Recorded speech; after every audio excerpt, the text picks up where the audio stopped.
அஸ்ஸலாமு அலைக்கும் வரஹ்மத்துல்லாஹி வபரகாத்துஹு. அல்ஹம்துலில்லாஹி ரப்பில் ஆலமீன் வஸ்ஸலாத்து வஸ்ஸலாமு அலா நபியில் கரீம் வ அலா ஆலிஹி வ அஸ்ஹாபிஹி அஜ்மாயின் இலா யௌமித்தீன்.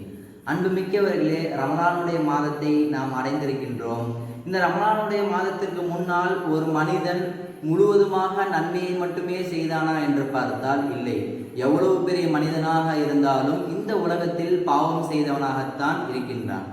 அப்படி பாவம் செய்பவர்களில் சிலரிடத்தில் நாம் கேட்டால், ஏன் பாவம் செய்கின்றீர்கள் என்று கேட்டால், நான் என்னப்பா பண்றது, ஷைத்தான் என்னை வழி கெடுக்கிறான், நானும் திருந்தணும் நினைக்கிறேன், ஷைத்தான் என்னை வழி கெடுத்துட்டே இருக்கான் அப்படின்னு ஒரு கருத்து சொல்றாங்க. ரெண்டாவது கருத்து ஒரு மக்கள் சொல்றாங்க, இது ரொம்ப மோசமான கருத்தா இருக்கு. அவங்க சொல்றாங்க, ஆதம் அலைஹிஸ்ஸலாம் அவர்களே ஷைத்தான் வழி கெடுத்தான்ல, நாங்கள் என்ன அவங்கள விட சிறந்த மனிதர்களா, எங்களையும் வழி கெடுக்கிறான் அப்படின்னு இந்த இரண்டு காரணங்களை சொல்றாங்க.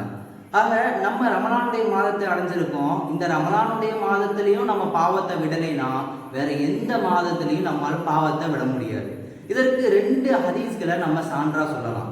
ஃபர்ஸ்ட் ஹதீஸு, நபி ஸல்லல்லாஹு அலைஹி வஸல்லம் அவர்கள் சொல்லி காட்டுகின்றார்கள், அல்லாஹு தஆலா ரமலானுடைய மாதத்தில் சுவனத்துடைய கதவுகளை திறக்கின்றான் என்றும், அதே போன்று ரமலானுடைய மாதத்தில் நரகத்துடைய கதவுகளை மூடுகின்றான் என்பதாகவும், மூன்றாவதாக ஷைத்தானிற்கு விலங்கிடப்படுகின்றது, அதாவது ஷைத்தானால் மனிதர்களை தவறின் பக்கம் கொண்டு செல்ல முடியாது என்பதாக நபி அவர்கள் சொல்லி காட்டுகின்றார்கள்.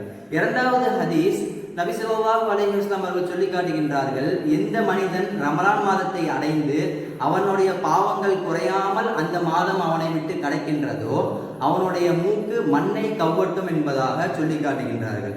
ஆக அன்புமிக்கவர்களே, இந்த இரண்டு ஹதீஸ்களை நாம் பார்க்கலாம்.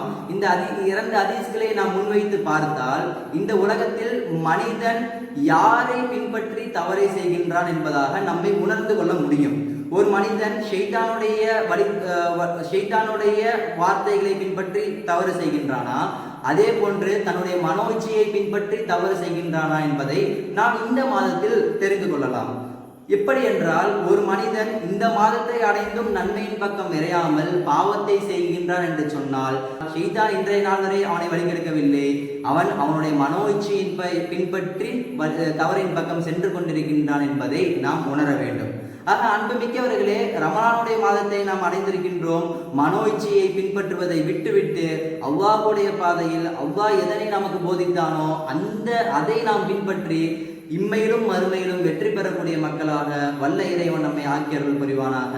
அஸ்ஸலாமு அலைக்கும் வரஹ்மத்துல்லாஹ்.